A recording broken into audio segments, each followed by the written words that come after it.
मराठी रेलटेलवरती सर्वांचं स्वागत आहे। आपल्यापैकी बऱ्याच जणांनी चॅनलला अजून सबस्क्राइब केलं नसेल तर लवकरात लवकर करा, जेणेकरून नवीन व्हिडिओज आपल्यापर्यंत लवकर पोहोचतील। शिवाय व्हिडिओला लाईक करा आणि शेअर नक्की करा। नगर बीड परळी ह्या रेल्वे मार्गाचं काम सध्या प्रगतीपथावर सुरू आहे। नगर ते बीडपर्यंत जे रेल्वे ट्रॅकचं काम आहे ते आता पूर्ण होत आलेलं आहे आणि त्यासोबतच बीड ते परळी दरम्यान सुद्धा कामाने गती पकडलेली आहे। येणाऱ्या काळामध्ये ही लाईन पूर्ण क्षमतेने सुरू झाल्यावर ह्या रेल्वे लाईनवरून कोणकोणत्या ट्रेन सुरू करायला हव्यात हे आपण ह्या व्हिडिओमध्ये पाहत आहोत। बीड जिल्हा तसा बऱ्यापैकी रेल्वेपासून अलिप्त राहिलेला आहे। सध्या बीडवरून सर्व वाहतूक होते, तिचा पूर्ण लोड सध्या रोड्स आणि हायवेजवरती अवलंबून आहे। सध्या ऑपरेशनल असलेली नगर ते अमळनेर चालणारी पॅसेंजर ट्रेन पुढे जाऊन क्रमाने बीड व नंतर परळी वैजनाथपर्यंत एक्सटेंड व्हायला हवी, जेणेकरून ह्या मार्गावरील सर्व लहान मोठ्या स्टेशन्सला ह्या ट्रेनचा फायदा होईल। त्यासोबतच बीडवरून एखाद्या 2 नवीन ट्रेन सुद्धा सोडायला हव्यात। बीडवरून परळी मार्गे परभणी व नांदेड अशी एक शटल ट्रेन सुरू करायला हवी।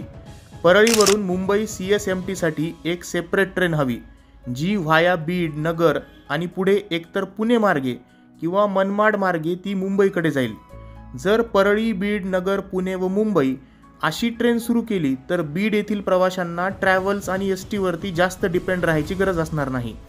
एकाच ट्रेनमध्ये पुणे व मुंबई असे दोन्ही शहर कव्हर होतील। त्याचप्रमाणे अहिल्यानगर येथून हैदराबाद किंवा सिकंदराबाद अशी एक कनेक्टिव्हिटी सध्या नाही आहे, त्यामुळे नगरवरून व्हाया बीड जाणारी नगर हैदराबाद एक्सप्रेस सुरू व्हायला हवी। त्याचप्रमाणे नांदेड ते अहिल्यानगर एक ट्रेन सुरू होऊ शकते, ज्याचा बीड जिल्ह्याला भरपूर फायदा होईल। त्याचप्रमाणे बीडवरून अकोला, अमरावती आणि नागपूर अशी एक सिंगल ट्रेन सुरू होऊ शकते, जेणेकरून विदर्भामध्ये बीडच्या प्रवाशांना जाता येईल। त्याचप्रमाणे बीड ते लातूर पॅसेंजर सुद्धा चालू करू शकतात, कारण येणाऱ्या काळात लातूर रोडला कॉर्ड लाईन होणारच आहे। परळी येथे काही काळात एक कॉर्ड लाईन होणार आहे, त्यामुळे बऱ्याच ट्रेन्स ह्या तिकडेच हॉल्ट घेतील। याचा फायदा परळी बीड नगर ह्या लाईनला होऊ शकतो, कारण परळीवरून बीड मार्गे उर्वरित महाराष्ट्रात तसेच भारतामध्ये वेगवेगळ्या ठिकाणी ट्रेन सुरू करता येतील, कारण प्लॅटफॉर्म जास्त बिझी राहणार नाही। परळी ते बीड ह्या सेक्शनचं काम फार जलद गतीने होईल, कारण आता जो परळी बीड भाग आहे तो पूर्णपणे विस्तीर्ण मैदान आहे, त्यामुळे ते काम लवकरात लवकर होईल।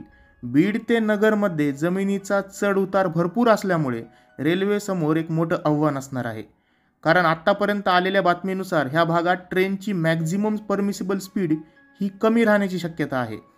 फ्लॅट 110 ची स्पीड ह्या भागात थोडी अशक्य वाटत आहे, परंतु 70 ते 80 पर्यंत तरी ही स्पीड जायला हवी। तर मित्रांनो, शेवटी कमेंट बॉक्स आपल्यासाठी मोकळाच आहे, तर कमेंटमध्ये हे नक्की सांगा की बीडवरून अजून कोणकोणत्या महत्त्वाच्या ठिकाणी रेल्वे सुरू करता येतील, कारण बीड जिल्ह्याला ह्याचा फायदा होईल आणि बीडची जी इकॉनॉमिकल ग्रोथ आहे ती होण्यास मदत होईल।